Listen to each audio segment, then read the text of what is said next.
I have been getting a bunch of questions on YouTube. I wrote some of them down here. And if anyone joins the live, I will answer more questions. So the first question I got is someone asked, what is your MOS? Now, MOS, I believe, is a Army term for what is your job. In the Navy, they call it a rate.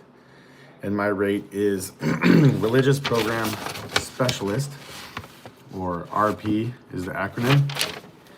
And this is actually something the Navy printed out. It's a basic explanation of the job. So I'll read this here. Religious Program Specialist provides support to Navy chaplains in developing programs to meet the needs of the Navy, Marine Corps, and Coast Guard personnel and their families. RPs perform functions that do not require ordination nor pastoral counseling. Now it says to the Coast Guard on here, but I don't believe that's correct. Well, chaplains do, Navy chaplains do support the Coast Guard, Marine Corps, and Navy. RPs only support Navy and Marine Corps. So, and then here on the list, what they do, supporting chaplains of all faiths and religious activities of the command, maintaining records, what does that say? Celestial documents and references of various faith groups, maintaining liaison with religious and community agencies, HIBABs, maintaining liaison, I said that part, assisting in preparation of devotional and religious educational materials and audiovisual displays, determining, developing, managing, and maintaining the administrative and logistical support requirements of religious programs aboard ships, shore stations, hospitals, Marine Corps units, and other sea service commands, providing physical security for chaplains during field exercises and in combat environments. And I'll explain more of this stuff more. If you have questions about any of these, go ahead and ask. Operating and maintaining libraries aboard ships and isolated duty stations, performing bookkeeping and accounting functions related to religious offering fund transactions, as custodians, rigging and unrigging for religious activities. So like setting up is what it's saying for rigging. Publicizing the command's religious activities, training command religious program volunteers on logistics and instruction methods. So, some people want to help, or people want to be in the choir, things like that. You're going to help them with that. Supervising chaplains' office personnel, performing administrative, clerical, and secretarial duties, stocking and maintaining field mount out boxes. I don't even know what mount out boxes are, but so there's that list I just read off. And then we also have working environment. RPs work in a variety of environments wherever chaplains are stationed with Navy and Marine Corps personnel. While most of their work is performed indoors, it may also be performed on the deck of a ship, in the field with Marines, in a combat situation, or in a hospital. Navy chaplains are non-combatants, but RPs are considered combatant and will receive combat training. RPs protect the chaplain and ensure his or her safety, particularly in combat areas. So obviously, if you're on a base in a chapel, you're not going to be needing to run security. But if you're in a, expeditionary group or something like that, then you'll have to. Well, what? You want to go ball up? I'm on duty. I can't. And I'm making a YouTube live. YouTube live. Yep. Sorry. What's up? What's up, Premier? This is my cellmate right here. My cellie. Ducantis. I probably can't say that right. No, don't say nothing crazy. Don't say nothing crazy. This is a family-friendly YouTube channel. Yeah, family friendly. Yeah. And then it has some of the requirements. High school diploma or GED equivalent, security clearance required. CO recommendation with emphasis on moral character, no NJP or civil conviction within last few years, or moral turpitude offenses are disqualifying. Interviewed and recommended by Navy chaplain RP screening committee. So like when I was in boot camp, yes, Steezer, I am in the Navy. I got interviewed by the chaplain, by RPs, not a chaplain. I got interviewed by RPs in chapel at boot camp. Oh, hey, no problem. Thanks, Chris Reed, for the support. No speech impediments and the ability to write effectively. Complete at least 30 days on the job training under supervision of chaplain. an RP, not a priest, imam, rabbi, licensed minister, or ordained clergy. So some of these requirements are for people that are cross-rating, and they're not all for people like me who are civilians who are going to be an RP. You don't need any experience to go civilian to this. So that was my first question. Someone asked what my rate was. Second question is, why does everyone say, oh, they actually asked me what did I get on my ASVAB, and why does everyone say it's hard to get through MEPS? I'm not a MEPS expert, but I got a 62 on my ASVAB. That is the AQFT score, which is based on like an average. So you did 62, I did 62% better than all of the 19 to 25-year-olds in like 2017 or whatever. Someone said, what do I think about what's going on in Palestine and the oppression of the Zionists? I have no opinion on that. So I am in the military. I have no opinion on that. I will obey the orders of those appointed over me. That is my opinion on that. What's up? Tanika Bush? Hello. People say it's hard to get through MEPS because in MEPS, they can look at your medical history. And if you have things in there in your medical history that are disqualifiers, then you'll be disqualified. Some of the things they won't find out until you get into boot camp. Some of the things they won't find out until you get through A school. What's up, Wishbone? There are other things too, you know, moral issues, things like that, you know, criminal history. There's a lot of things, but you can get waivers for a lot of things as well. It's not impossible. Some people just, if they get told no, they'll just accept a no right away, and they won't do everything they can. They won't do everything they can to get a waiver. I don't think it's like super impossible. Do I believe in Judgment Day? Like as a Christian? Yes, I do believe in that. Let's see. Next question was, did I go active duty or reserves, and what rank? So I'm an E1. I didn't come in with any sort of rank or anything like that, just straight up E1. Didn't get a meritorious promotion or anything like that in boot camp. And yeah, I don't think I passed my DEP test, but I did pass my RDC assessment. I don't know what my DEP test score was, but there's another question in here that asks something about that, and I'll go more into that in a second here.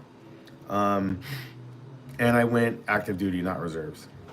So E1 active duty. Let's see. Someone asked, can you take your own running shoes? Yes, you can. I don't have mine. I threw them away because they got all funky. And nice meeting you too, GNW. I did take my own running shoes.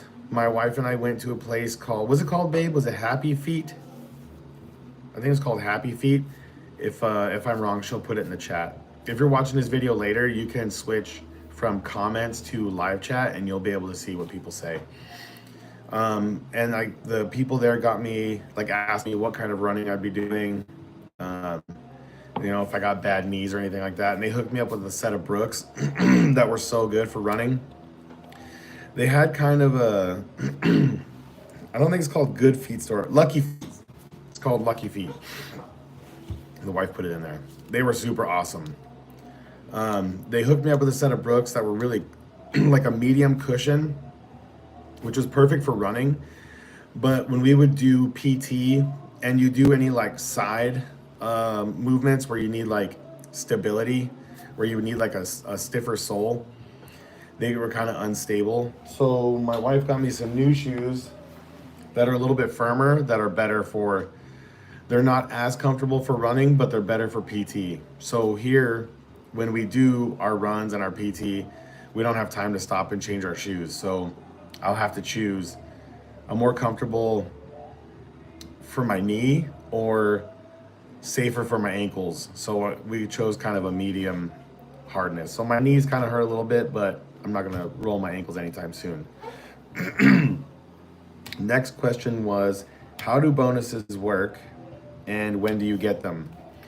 So I believe, I'm not an expert, I believe there's two kinds of bonuses. There's an enlistment bonus, and there's a like a job bonus, or a bonus for your rate. So I got both. I got a bonus for my rate and a bonus for the time that I signed up. There was actually a bonus, a sign up bonus for an earlier date, and they wouldn't let me pick it. I tried really hard to choose a sooner date because it was like double what I got. The I believe the rate bonus you get after A or C school, depending on your billet. If you go, I think if you go A and C school, you get it after that. And then I think your enlistment bonus you get at the end of your contract. If I'm wrong, someone let me know in the comments, but I believe that's how it goes. Some jobs, some A schools, I think you get it like right when you get to A school, and some you get it after. Someone else said, did I see anyone get denied for dental issues like cavities or bad dental? No. Some people join the military are literally they were homeless before they joined the military and have really bad teeth. You go to boot camp, they just rip your teeth out. I had a wisdom tooth. They pulled my wisdom tooth out, and they told me I have a little cavity on this side. I haven't been a dentist in like 2 years. They said I have a little cavity. They still haven't looked at it. Not a big deal. I need a cleaning and all that stuff. No. And now if you have like some kind of cancer or something like really bad, meth mouth or something super crazy, maybe. You know, if it's like your dental hygiene is gonna affect your overall health, then you probably would get denied. Be my guess. I would still try. Someone said, how crucial is it knowing your 11 general orders and your sailor's creed? Let's see. Someone said, okay, what about these taxes, Unc? They tax my wages, they tax my purchases, they tax my property that I pay taxes on. They tax the taxes. When does it end? Yep, I pay taxes too. I don't know. And then some other people saying some stuff. I don't know anything about any of that. It is not mandatory to know your 11 general orders or your sailor's creed before you go to boot camp, but it will greatly help you. If you know those things, I'll tell you 3 things. If you know them, 4 things. If you know these 4 things before you go to boot camp, it will make your boot camp way easier, okay? 11 general orders of a century, sailor's creed, chain of command, and rank and recognition. If you know those things before you go to boot camp, it will make your life a lot easier. Now, even if you know everything, even if you're really good at PT, they're still gonna yell at you. They're still gonna give you IT. You're still gonna get, what they call beat, where they make you do exercise and get punished with a group. And even if you're super fit, it's still hard. So there's no way to avoid that. As long as you don't give up and you keep trying when you're doing IT and doing PT, then you're pretty safe. Let's see. Oh yeah, people are just talking here. Chain of command. Yep, Babs agrees on that one. Does anyone in here have any questions about the Navy or joining the Navy at 40, like old people in the military that I can answer for you? So here at A School, I'll show you some of the, these are the 2 workbooks we have. We have a student workbook and a student guide. And this is the one that has all of the lesson in it. And this is the one that has the actual assignments. The instructor did give us homework today. He told me pages 10 and 11. I might have done them in class, actually. Let me see. No, I didn't. Yep. So I have homework to do tonight, which I'll do after the live. And then we have an assessment tomorrow. So, oh, Orlando. Yeah, I just answered all your questions, but I'll answer them again since you're here. Yes, they let you take your own running shoes as long as they're not dirty. Like they can't be super worn, beat.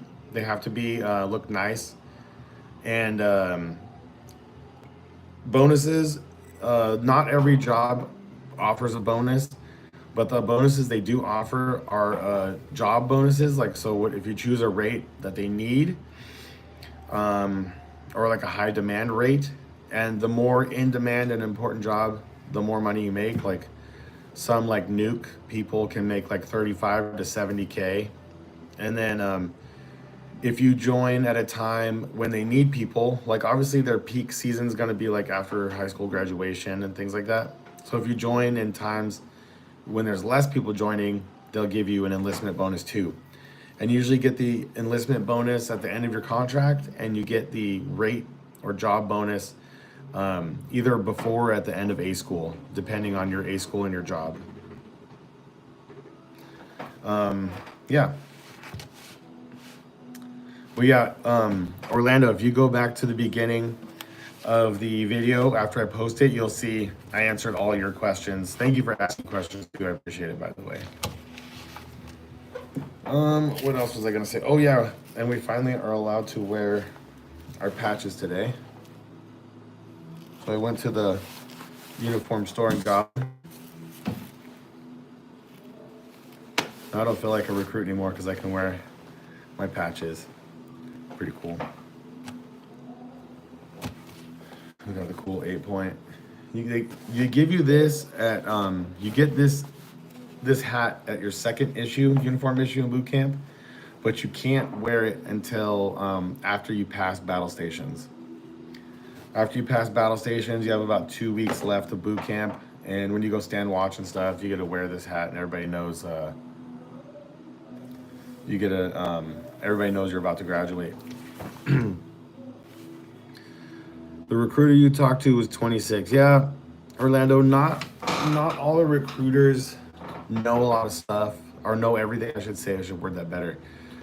Not all recruiters are gonna know everything. Just like I might know a lot of stuff, but I don't know everything about everything. I know most of the stuff that relates to me, and some extra things just because I'm really interested in the Navy, or I have like. Yeah, you didn't know these were Velcro? Yep. So they have a lot of different types. They have like reflective kinds. They actually make some patches that are IR. So, people with night vision can see that you're friendly or not. And you can change them. They all have to match. They have different types. They have like a plastic one. This one is embroidered. And then this one you can do like your command patch. This one is the Don't Tread on Me. They also have the Union Jack. There's a lot of different patches you can wear on this one. Yep, these are sewn on. These are permanent.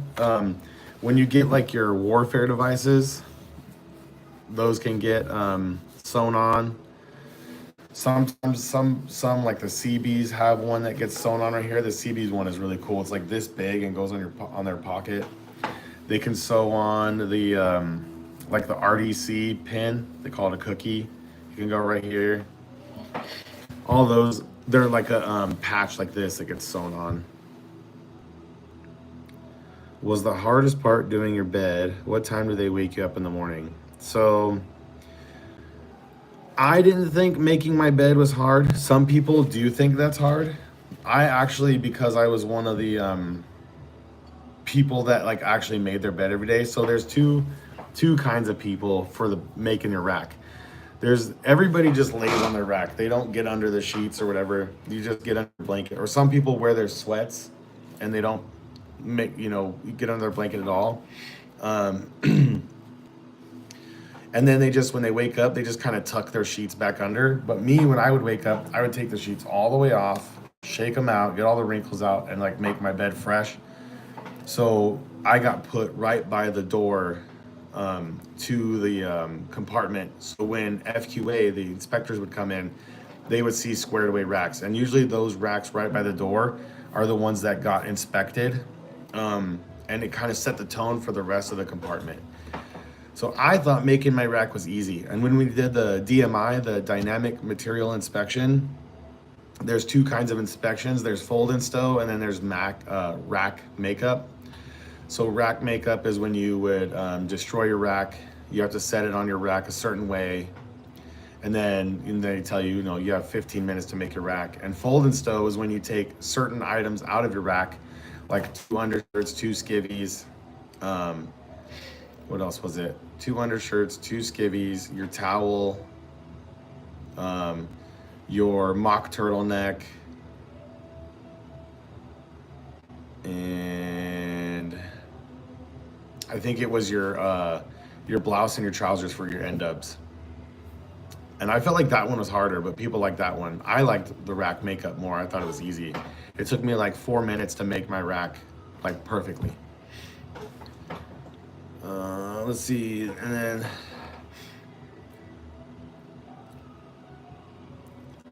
fuzzy math, you're over 60, yeah. So it's probably way different from, if you're, previous service, it's very different. Thank you for your service if you were in. Orlando says, when did you get your phone back? Just wondering. So you don't get your phone back until you graduate. But even after you graduate, like you go on Liberty, when you come back to the compartment, they still take your phone because they don't want pictures and video and stuff happening inside the compartment, inside the ship. You get a phone call. I think you get a 1-hour phone call. Babs, if you're still in here, was it 2 weeks? I got to call you on a Sunday or a Saturday. And then I think the next call was at 3 weeks. And then the next call was after your OPFA, your official physical fitness assessment, and you got to tell your family if you passed or not. We got one after our RDC assessment. And then you get another one after you complete battle stations. Yep, see, so yeah, the wife said right there, 2 weeks, and then 3 weeks, and then another 2 weeks. And they were really nice. I know my wife appreciated it. And then one day my wife was at work, so I got to say hi to her. And then, because I usually would call her and spend the whole hour just talking to her. So the one day she was working, I got to call her on a Saturday. I got to call all my friends. I just spent like 5 minutes calling everybody. They really liked that too. Yeah, the Velcro allows you to customize it. So like I said, they have like infrared reactive patches, so like if you're with like the Marines or any kind of greenside job, or you're like expeditionary, they have infrared patches, and I could buy them and wear them, but here at school we all have to have the same ones. It has to be uniform. So if one person didn't have them, we wouldn't be able to wear them. The American flag is the only patch you can wear without another patch, but you can't wear a patch on your left shoulder by itself. But I can wear it like this. I can wear this alone. But not in school. We have to have the matching patches. How much running do you have to do? I've heard a lot of things. So keep this in mind. Every boot camp experience is going to be unique. A lot of what happens depends on your RDC, and a lot of it depends on how your group is. Let's say you have a group and your group are all studs. Everybody passed the RDC assessment, flying colors. You might spend more time doing drill, practicing drill, or studying in class, or doing something like that your RDC might think you need to work on rather than running. And if you got a bunch of people that are really bad at push-ups or planks or running, you're probably going to spend a lot of time doing that. If you're bad at everything, your RDC is going to pick whatever they want to work on the most with you. So your experience is not going to be exactly the same as mine. My bro div, they had a totally different experience from us. So what else we got here? OPSEC Sailor, take your CAC off. I mean, you can't see anything on here. You can't see my DOD number or anything like that. You can see my name. It doesn't hurt to see my cat card, but I'll take it off if that makes you feel better. Yeah, all the important information is on the back of the cat card. So these cat cards are part of the Geneva Convention. So if you ever get captured, I'll explain it to you because some people don't know. OPSEC, by the way, is operational security. So like anything super important, Edward Dawson is right. You can't say anything super important or anything like that because yeah, operational security is not good. Even like my day-to-day stuff, scheduling, where we go, things like that, all that stuff is OPSEC. But if you get captured, you actually give this ID to your captors. And there's a certain information that you're supposed to give, like your rank, your name. I can't remember everything that you're supposed to give. Your rank, your name, I think your birthday. There's like certain information you give and then nothing else. And it's all on that ID. So that's not going to be OPSEC, obviously. And sham fella, I mean, it's pretty obvious. And were there any other old guys with you? There was one other guy that was 41. And there was another female actually that was 42. She turned 42 in boot camp. Serial number? There's no serial number on here. We don't have serial numbers. You do have a DOD number, but that stuff is on the back of the card. Yeah, like I said, all the stuff on the front. I mean, even the stuff on the, oh yeah, the DOD, yeah, not serial number. DOD number is what you give to your captors as well. And then they're supposed to share that information. So when you're at war, if you capture, if you have POWs, you're supposed to let your people you're fighting know, but not everybody follows the Geneva Convention. Those are good questions. What's up, Living Search? All is well. Thank you for asking. These are good questions, though. Good looking out, Edward Dawson. Appreciate it. Let's see, anyone else asking any questions? And the reason I'm wearing these right now is because it's my duty day. Yes, I am active duty, yeah. So on duty day, you either stand watch. We stand watch in our NSUs. But if you're not standing watch, then you're in this. And we can't go anywhere except to Chow Hall. Let's see, Rectus Randall, I'm claustrophobic. And a male attracted to females, should I still join the Navy? So they do allow heterosexual males, yes. You can be a straight male and be in the Navy. It is allowed. And you're claustrophobic. They do allow you to be claustrophobic, but it's just going to limit you on what jobs you can have. What's duty day actually? So you're basically just on standby, just in case. So like I said, on duty day, you either have watch, where you actually stand watch, or you're on standby in your compartment, or I don't know if it's I'm in A school, so I don't know what it's like on a ship. Maybe you go to your duty station, like in your actual, where you work, versus in your compartment, because I'm in my compartment. I can go hang out where the watch is, or here, or Chow Hall, or the galley, I should say. You can't go off base or anything like that. Oh, thanks for coming in, Fuzzy Math. Appreciate you stopping by. Don't forget to like. Everybody hit the like for me. I got 22 people in here. Everybody hit the like button for me, please. Any other questions about boot camp or the RP job? Let's see, Orlando asked, do you have to go to any other school after A school?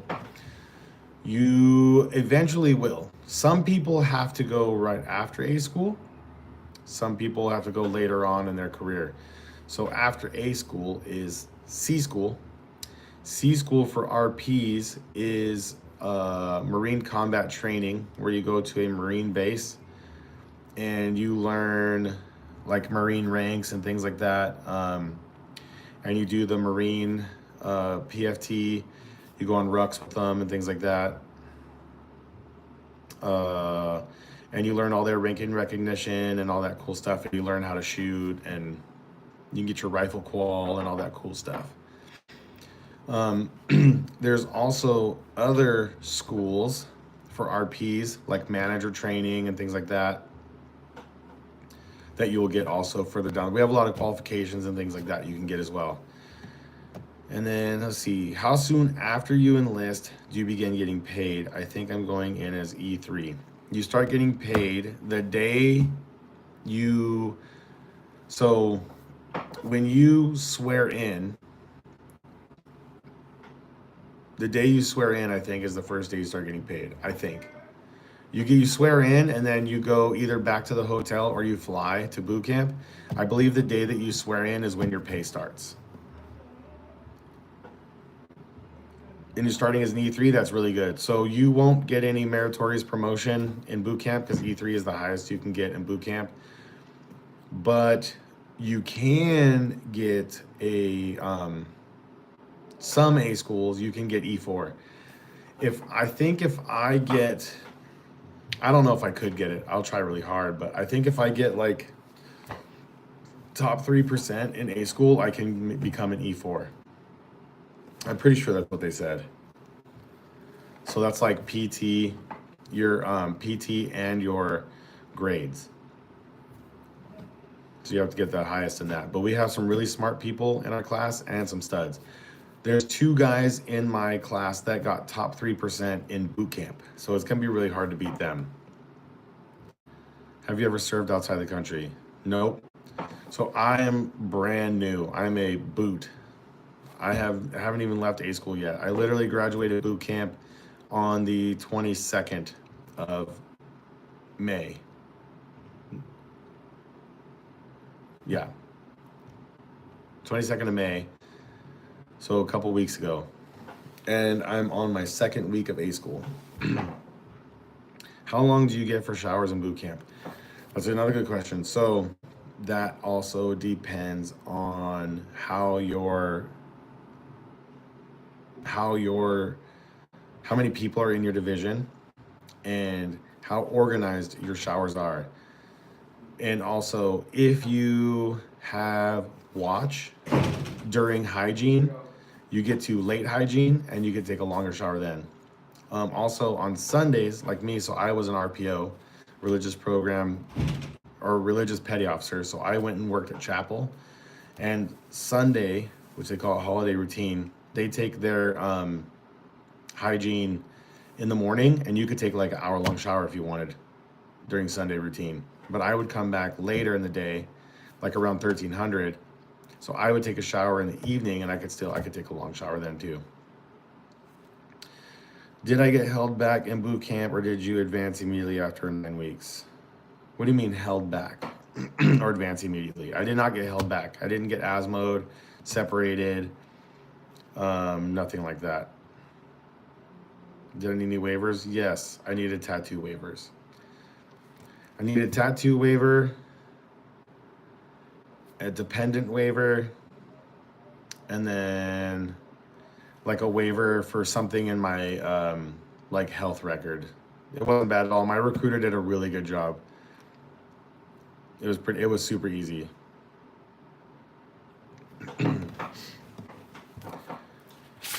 These are good questions. Keep them coming. There's 14 people in here. If you guys I know it's okay if you're a creeper. If you just like to lurk, that's okay. Just hit the thumbs up so other people get notified and come in here and ask questions. But if you're in here, don't be shy. Ask a question. There's no dumb questions. How long did the whole process take before you went to MEPS? Okay, my experience is unique because my first recruiter, for whatever reason, did not get me into MEPS for 8 months. So I was with my first recruiter for like is going to he just I didn't do anything for 8 months. we kept messing up on paperwork and have to redo it and getting approvals and things. And I don't know if it was my recruiter or their command or whatever. My first recruiter was really nice, but it just, it didn't work out. So I actually went to a different recruiter in a whole nother county. I think he's a GSE2 Osterloh in the Redlands, California recruiting office. He is awesome. And yeah, they got me into MEPS in 2 weeks.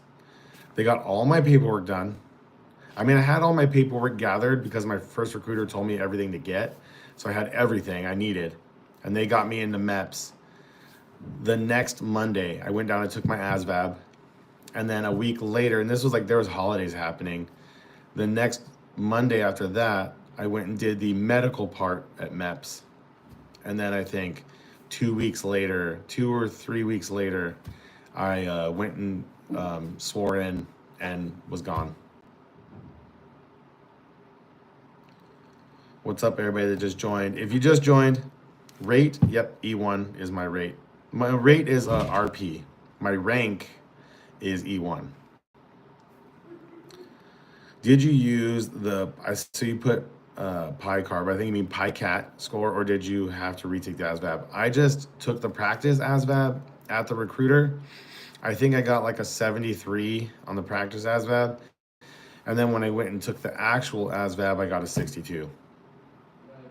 I didn't do the pi cat or anything like that. What's up, Toya?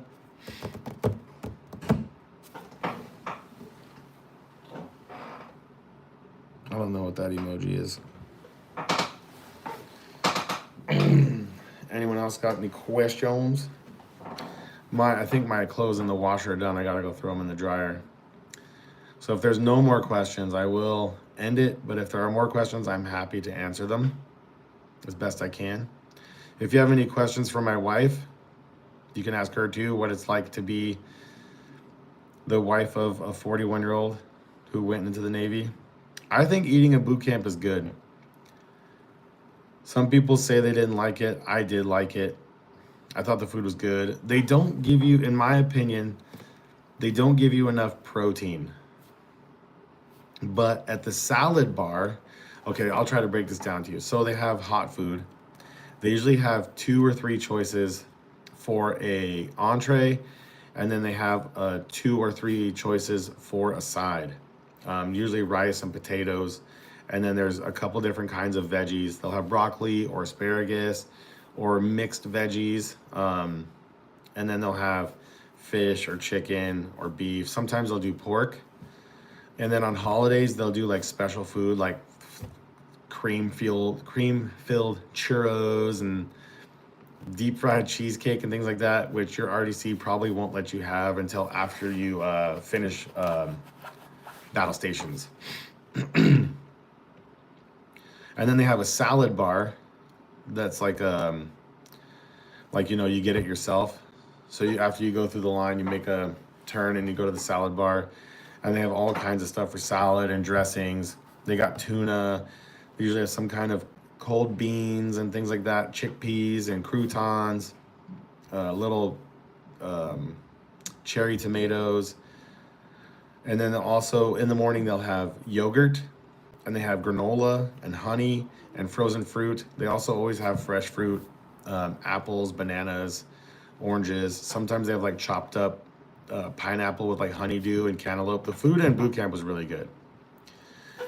And then they have soda fountains that has like Powerade, apple juice, cranberry juice, raspberry juice. And then they have like a sugar-free zero calorie, like enhanced water thing. It's pretty good. Someone said,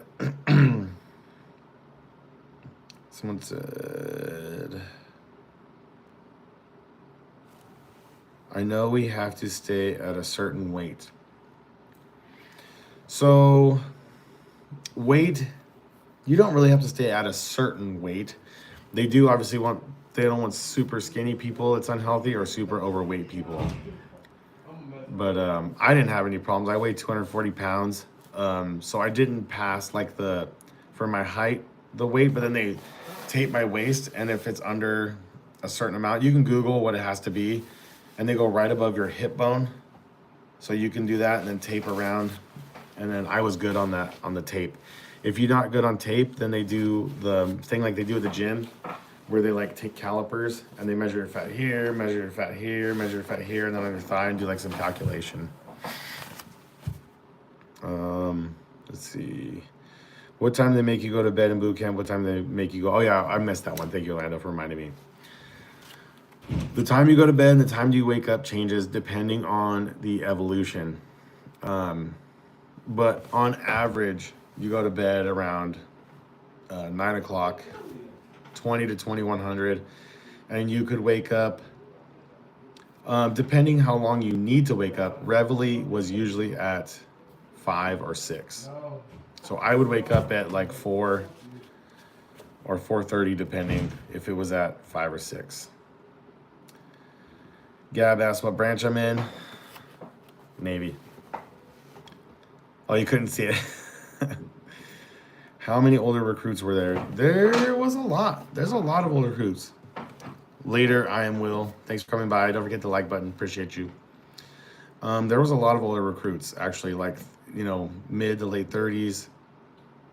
And then a few 41s. And then there was one 42-year-old in my bro div, a female.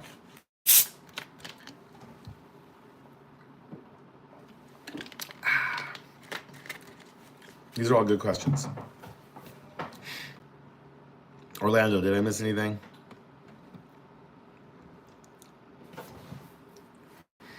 Boot camp had a lot of really fun things in it too. Do I have to get a joint account like with my wife?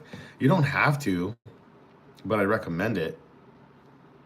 I do recommend getting a joint account so they can, you know, we did it because we've actually, my wife and I had been wanting to get one, but we just kind of were lazy on it. And then because I'm going to the Navy and I needed her to like take care of bills and stuff, we didn't like have a choice. So we went and did it. And I wanted to open a Navy Federal account because there's a Navy Federal on every base. So I thought that would make it easier. And then she just went with me. So she's on the account too. If you're married, I would recommend it. If it's someone you trust, if you're just dating someone, probably wouldn't recommend it. But if there's like, you know, someone that you really can trust to help you take care of your bills, someone super responsible that you trust, you know, maybe get them on there to help you out. What if you have some credit card debt? Does that affect you getting in? So, if you have a regular amount of debt, it won't stop you from getting in. It can stop you from getting top secret clearance like it did for me. I couldn't get top secret clearance because some, you know, debt that I have, but it didn't stop me from getting in. It's like they do it like a case-by-case basis. Some things that require waivers, like the higher the ASVAB score you get and the kind of job that you want will dictate what kind of waivers you can get. So if you get the highest ASVAB score possible and you want to go nuke or one of the crypto jobs, they're probably going to give you a lot of waivers. They're probably going to work with you more than someone who gets a super low score or someone who wants to take a job that is not like critical to the mission. That's my opinion, but just from my experience. But this is all stuff that you're, like, if you go to MEPS, if you just go to MEPS, they're going to find all this stuff out for you. So when I went to go get the job I wanted first was CTR. And when I went to MEPS, I asked for that job. I did qualify for it. And they made me pick a backup rate. My backup rate was RP. And then I think it was like at the end of the day, they had to call like a special division to get, or a special command to get approval for that job because it's a top secret clearance job. And they were gone for the day. I think it was like 2 p.m. So I didn't find out until the next day that I couldn't pass the background check for top security clearance. Let's see. Did you have to submit your kids' birth certificates? Yeah, all your dependents. You have to give birth certificates, social security cards, and then if your kids, you need school IDs. Like if your kids are in school, you have to bring a school ID, stuff like that. And the reason you have to show that stuff is because they're your dependent. So they're going to be on your insurance. If you pay child support, they're going to automatically pay that.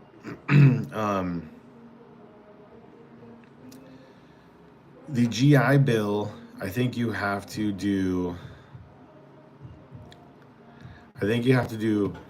4 years of service or 6 years of service or something like that. Like the GI Bill, I think you have to do like a whole contract before you can transfer it to one of your dependents. Jason leaves on the 9th. Any advice? Okay.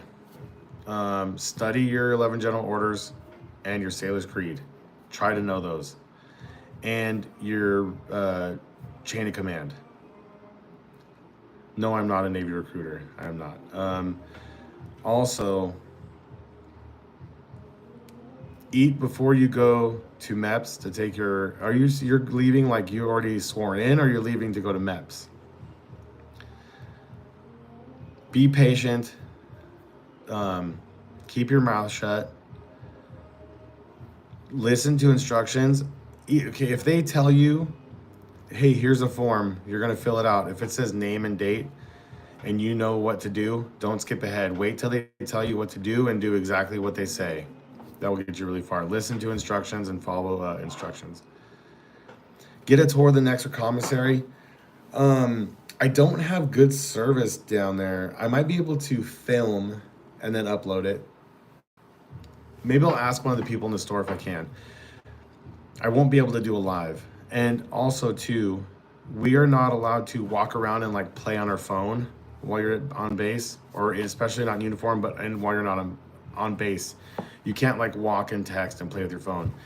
You can walk and talk on the phone with your left hand, keeping your salute hand free. So if an officer comes by, you put your hand down and you salute, and then you can talk back on your phone after you pass them. You're already sworn in. Okay, so you are sworn into the delayed entry program. When you go back to MEPS, you're going to do another final physical, and then you're going to swear in again, and then you're going to either leave that night or the next night to boot camp. So right now you have time before your ship date to practice your 11 general orders of a century and your chain of command. 10 years to transfer GI benefits, by the way. Yeah, see, Nate was saying it. I knew it was, I don't know if it's 10 years.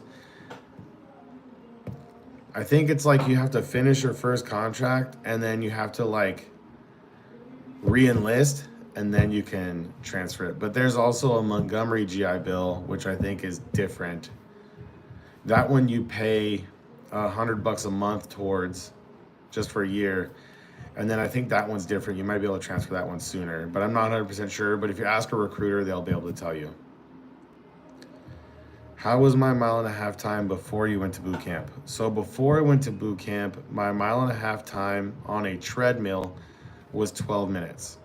When I went and did my RDC assessment, my 1.5 mile time was 12 minutes and 15 seconds. When I did my OPFA, my official physical fitness assessment, my time was 12 minutes. When I did my PRT, my physical readiness test here at A school, I did 11 minutes and 50 seconds. And yeah, mustache is starting to come back. Let's see. Oh, I'm getting a lot of messages here from the group chat. Let me see what it is real quick. Let's see if I can look at it while I'm on this. Can't. It's just pictures. We're good. How to prepare for the running test. So I have I had a coach, a fitness coach before, and if you're like me and you're older and you have bad knees, I recommend, and my wife can attest to this, anaerobic workouts on a bike. So what you do is, and I recommend the recumbent bike. That's the one where you sit low and your legs are kind of straight and you're like comfortable. Like you sit like this and you pedal versus like one where you're sitting like a traditional bike. What you do is you set the bike to medium resistance. So like 10 or 11. If you have to start lower, you can. And you pedal as hard as you can for 60 seconds. Hard as you can. Then you don't change the resistance and you pedal easy for 30 seconds. Not all the way slow, but you pedal easy for 30 seconds. And you do 10 sets of that. Do that every single day. And what the wife and I did was we would put on like a YouTube or something like that and just watch something and try not to think about it. And then, once in a while, you could go on a treadmill and set the speed to an 8-minute mile. So you'll see when you go on a treadmill and you put the speed up, it tells you what the mile time will be. Set it to an 8-minute mile, and that's the speed you want to learn, because that's going to be so you want to do 1 lap a minute. The track in Freedom Hall is 12 laps. So you want to do 1 minute a lap. It's 12 laps. That's going to be a 12-minute mile and a half. Yeah, Bab says it sounds easy. How many push-ups did you get for the final test? For the final test, I got 45 push-ups. But they were good push-ups. The good ones. Some people get away with terrible push-ups. Not me. So my requirements for a 41-year-old were super easy, but I pushed myself to do the alpha male times. Plank, I did 2 minutes, 30 seconds, which is double what I was supposed to get. Plank is one that I could work on in push-ups too.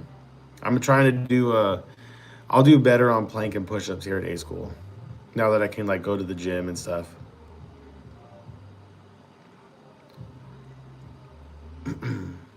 It's funny because some people, yeah, we won't talk about that. But anyways, yeah. When you do the, when you're doing the assessments, your partner recruit who gets assigned randomly, you don't get to pick your buddy. They'll choose them for you, but they count your push-ups and count your plank time, and your run is the only one that's tracked by computer. So when you're doing the plank, you're sitting down and you're watching your buddy across from you do the plank, and there's a timer on the wall, and you watch them for when they touch their knee or whatever, when they quit, and then you tell the scorekeeper how long it was. And same thing with the push-ups too. You count your partner's push-ups. But our RTC maxim is, I will not lie, cheat, or steal, nor tolerate those among us who do. So I recommend not lying for your buddy and just being honest, because it's not going to help them. It's not going to help your shipmates out in the fleet if you lie and get someone through their fitness test. Would you say Bootcamp was very similar to the documentaries you see online? I think yes. I think the Business Insider ones, they don't show everything, but it's a pretty good representation. I mean, they might be a little bit nicer on the documentary, but yeah, it's pretty good. It's pretty accurate. I want to do a reaction video to me watching the bootcamp video. If you go back on my videos, you'll see I watched the Business Insider and I did a reaction video to it. I want to go and do a reaction video to my original reaction video and see because I was saying what I thought would be hard and what wouldn't be hard. So it'd be fun to go back and correct myself and see if I was right in what I thought. But I'm waiting for my laptop to come. My wife shipped my laptop. It should be here Monday. So if I get it Tuesday or so, I'll set it up in here, and I'll do a reaction video to that.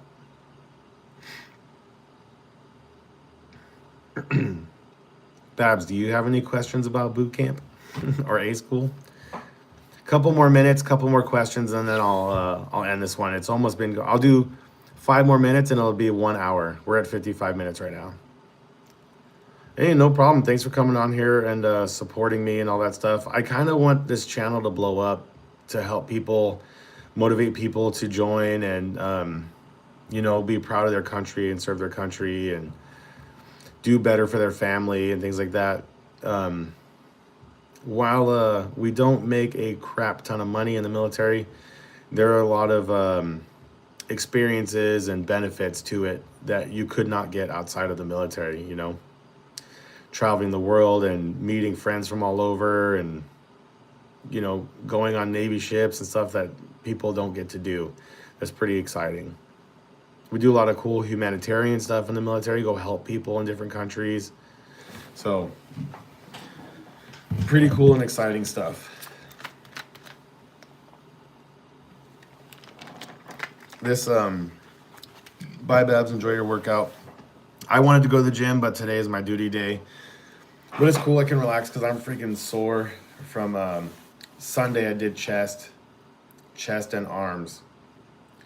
So if I didn't have duty day, I was gonna do shoulders and arms again, but yeah, better to rest. Because tomorrow, Tuesday, I think Tuesday, Wednesday, Thursday, we do PT, so I think tomorrow we have a sustained run. Sustained runs are fun. You don't have to go fast, you just have to run for the whole time. So it'd be like 20-minute, 15-minute. Just kind of set a good pace and don't walk. Anyone else? Any more questions? I see there's 17 people in here. If you got questions, I'll answer them. Babs gonna do back and buys. And then do the bike. Yeah. I'm telling you guys, it's crazy. Like, I'm not the fastest, but it's weird. I'll go do the run. I'll try my hardest. And people are always impressed how fast I go. My heart can handle it. Like, my heart can handle it better than my lungs or my legs or my calves.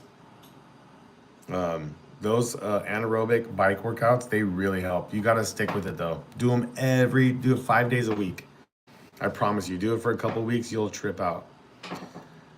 How was mail in boot camp and writing letters? That's a good question. There's a thing called Sandbox. My wife could explain to you how much it costs, and I don't know, but if she's still here, she might be leaving. Sandbox is super cool. It's you can write letters and you can upload pictures and stuff. You type it out on the computer, and the company will package it all up and mail it to us. And it's cool because in the envelope that you would send your sailor, it has an empty envelope that's already got postage on it, and then it puts a blank piece of paper with lines in it, and on the back of it, it has the return address. So it makes it super easy and convenient to just write back the person, put it in an envelope and stick it in. Yeah, but mail comes like every day. I think probably after about, so 2 weeks after P days. So like your 3rd week in, someone has to go take the mail PO test, and they can go get the mail and send the mail. It takes a little while, maybe about 6 days from when someone sends mail to receive it and when you send out mail. But let me tell you, it's really nice getting letters in boot camp. I never really thought I would like stuff like that. It was kind of a pain in the butt to write letters because I'm like overstimulated and tired all the time. But it was a really good feeling to get letters from my wife and from my friend and from my mom and dad. And they put pictures in there and you show them off to all your boot camp buddies. It was a lot of fun. Thank you, WWE. Thank you for your support. It's my pleasure, seriously. This is a dream of mine to be in the Navy, so it's my pleasure to be here. Did you get any dental work in P days? No, in P days I got shots. Dental work I did not get until after P days. I had one wisdom tooth removed, which was really nice because after P days you're so tired they really don't let you sleep, and you're just getting shots and filling out all this paperwork and answering all these questions, and you're just sitting around, and you know, you're really tired and wore out and you're like super dazed and confused and you don't know what's going on. And then I think it was like 2 weeks into like when boot camp started, when we went from the Pearl Harbor to the USS Chicago, our actual ship. And I went to dental. They pulled this out and I got 2 days of SIQ, which is sick in quarters, like you lay in bed and sleep. And then 1 day of limited light duty. And that was so nice. Like it was worth it to get my tooth ripped out. The dentist was really good, super polite. He ripped that wisdom tooth out in like 5 minutes. They gave me a bunch of shots, numbed it up. They put like a rag over my eyes so I couldn't see anything. And man, he yanked it out quick. It was awesome. And then I think they gave me some ibuprofen and Tylenol, which was perfect for me. It hurt a little bit for a couple weeks. Like I felt my teeth kind of moving a little bit because my wisdom tooth was like pushing on my teeth. So I felt like my teeth loosening up. So it was tender, but I was able to eat and everything. No problem. Got 2 good days of rest. There's a lot of people fail PRT. Yes. A lot of people do. But they don't want to kick you out. They try really hard to help you. You can do they have like extra workout things you can do, and you won't get to graduate with your class. But they definitely try everything they can to help you. You should try really hard to be kind of in shape before you go to boot camp. It's gonna make your life easier. You want to get your athletic flag and all that stuff in boot camp. It's fun to get flags and to do well. Do they still have SJs in basic training, meaning super jock shoulder patch for excellence? Super jock shoulder patch. I don't know what that is. You do get, if you get like good grades and do really well on the your fitness stuff, you do get a ribbon. You do get like a top 3% ribbon. There's a couple guys here that got it. It's pretty cool. You can also send your sales gift cards for the next. Yes. Super cool. I think I got a $25 gift card to use, which is cool because you can buy cough drops, you can buy drip drops, and Pedialytes because the water in boot camp tastes gross, smells gross, smells like chlorine. Are there age limits and different jobs and the Navy, or can you get a waiver to go in the age at any rate? So, yes, some jobs you cannot get because of age. Like there's like Navy SEALs, SWIC, what is it called? SWIC, rescue swimmer, EOD. Some jobs you can't get because of age.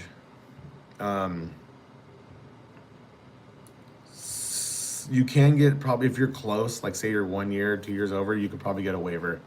If you're super in shape, I bet you could, but I was way too over. How was graduation? Oh, my wife could probably answer that one. Graduation, you guys? Graduation is really hard because you stand at parade rest and detention for so long and it hurts. It is painful to stand at parade rest for like an hour. It is hard. Hurts your knees, hurts your legs, hurts your back, hurts your shoulders, hurts your feet, and you just look tough, just standing there in your dress uniform, you look good, but it hurts bad. And you gotta practice it. You practice it over and over. And when the drill music is going, the drums, it like hypnotizes you and you're doing these circles and eventually you learn all the moves, like you have it memorized, and you like sleepwalking. You're sleep marching and you're falling asleep. It's so crazy. How was the gas chamber? They call it the confidence chamber. That depends on you. For me, it just made my eyes water and burn really bad. It wasn't that bad for my lungs. When I took my mask off, I just took really shallow, calm breaths through my nose, just like that. And it just was a little spicy. I had a little cough, but my eyes were watering. I was like, I couldn't see anything. And then they made you walk from the gas chamber back up to the classroom. Oh, so the patches for the top performers in the Army, that's cool. I think they should do that. Those guys deserve it. I think being a top performer in boot camp is pretty cool. You should be proud of that. I think that's cool. Let's see. How many people are promoted to E2 in boot camp? So, in my division, I don't think anybody got a meritorious promotion. And I was bummed about it because I know I tried really hard to get that. I don't think anybody got it. You can do it in A school here. You can get a meritorious promotion. So I'm trying for that. Let's see. How's the live going? It's going good. Hey, how was the gas chamber for you? For me? Yeah. My eyes just burned. No snot came out. See, his eyes burned. Same thing I just said. A lot of people, like the people in front of me though, they're fucking. Whoa, potty mouther. Sorry. Beep. Beep that up. They're like, they were leaking. Yeah, I had people throw up in mine. There's some people. Some kid was bleeding out his nose. Oh yeah, if you go to Chicago in the wintertime to Great Lakes and you're from like California or somewhere, like not used to the cold, dry air, you will get nosebleeds. I got really bad nosebleeds. Thank you, Daryl. Appreciate it. It said, this guy says, OC sprayed in the fleet, right? depending on your rate, if you're MA, you get OC spray. If you go green side, you get OC spray. Like if you go green side as an RP, you're gonna get it. I'm gonna go green side, so. You're gonna get OC sprayed in the eyes. You'll get it eventually. Not right away because my orders didn't. If you get Surf Bravo or Surf Alpha, like you get like top side watch certified, like armed watch, Yep. you get OC sprayed.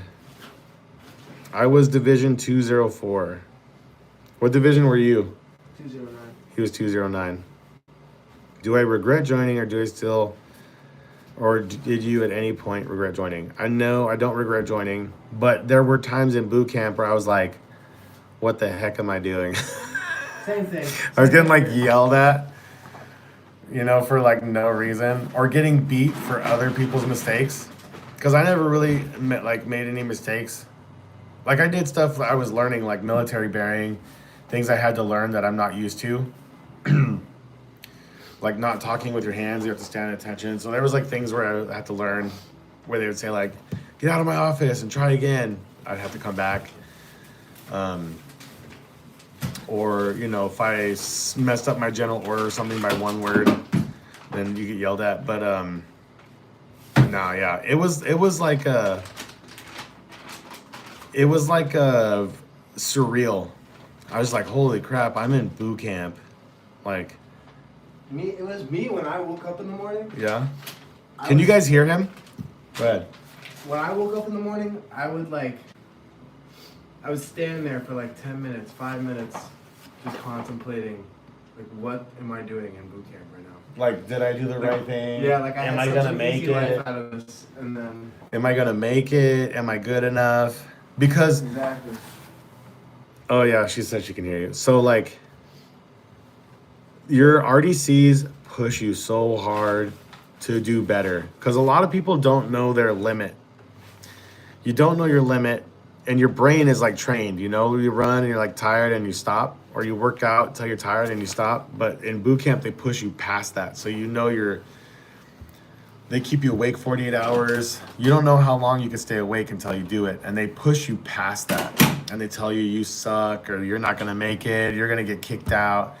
Or if you ask a question about graduation, you're like 3 weeks in, they're like, you're not even gonna make it to graduation, so don't ask that question. Like, you know, they're challenging you to push past that. Push past your inner demons and what you think about yourself. And you gotta push past that and be excellent. So as long as you know in your head, like, oh, they're just pushing me to be better, like, and you don't give up and you try really hard. You don't have to be the best. You don't have to be able to do 1,000 push-ups, but you can't give up. You got to keep pushing. And they tell you down, down, 2 petty officer, down, 3 chief, 4 chief. You just keep going. Just keep trying. Even if it's sloppy, you keep trying. Elvis asks, do they really have stress cards to put your thumb on to produce a color to express stress? No, that is not a real thing. Never was a real thing. The cards that the RDCs have that are color is the IT cards, and it has a certain amount of workouts, certain type of workouts that they can do and for how long they can do it. So those are just like the beat down cards. They don't have stress cards.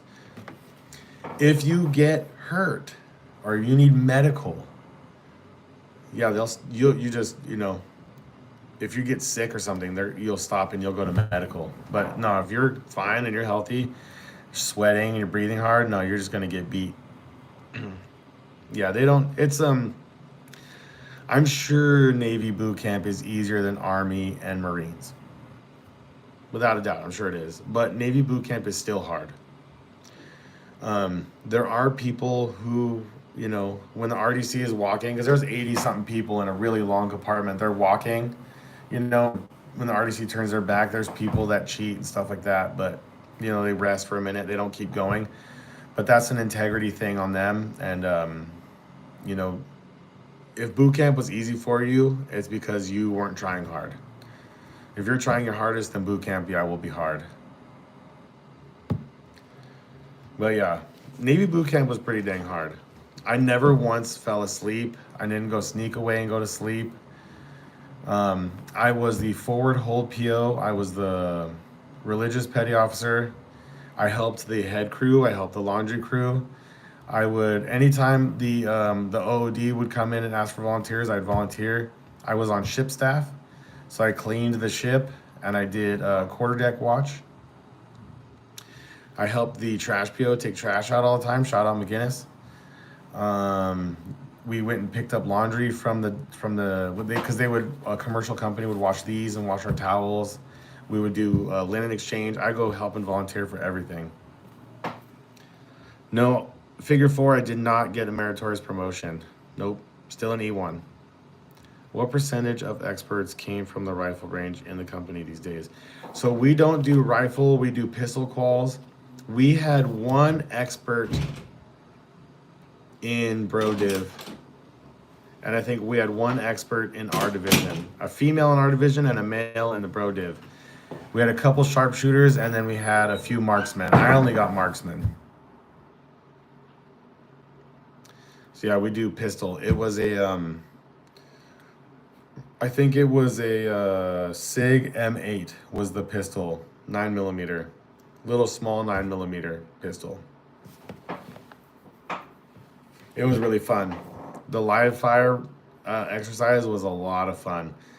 Teach you how to do like shoot 2, reload, live and shoot a couple, and then switch to your non-dominant hand and shoot. It was a lot of fun. You had 4 and 2 were women, the whole company. Yeah, dude, the freaking women can shoot. I'm excited to go do the rifle qual. And what's cool is you can redo the qualification later and try to get sharpshooter expert. You don't have to just keep the one in boot camp, but it is cool if you get it right in boot camp. I think that is bragging rights. Did I get any jobs? Yeah, I just was saying I was the RPO, so I went and once my RDCs found out that my prospective rate was RP, I became the RPO. So I went to Chapel and was an RP in Chapel. And it was really cool. If you're an RP, I recommend doing that job. Even if you're not, it's super cool. But the RPs would let me ask questions. They gave me a bunch of advice, tips, and things to expect. The RPs in Chapel were really cool. It was a pretty cool experience. You got a little bit of on-the-job training, before you even graduate boot camp.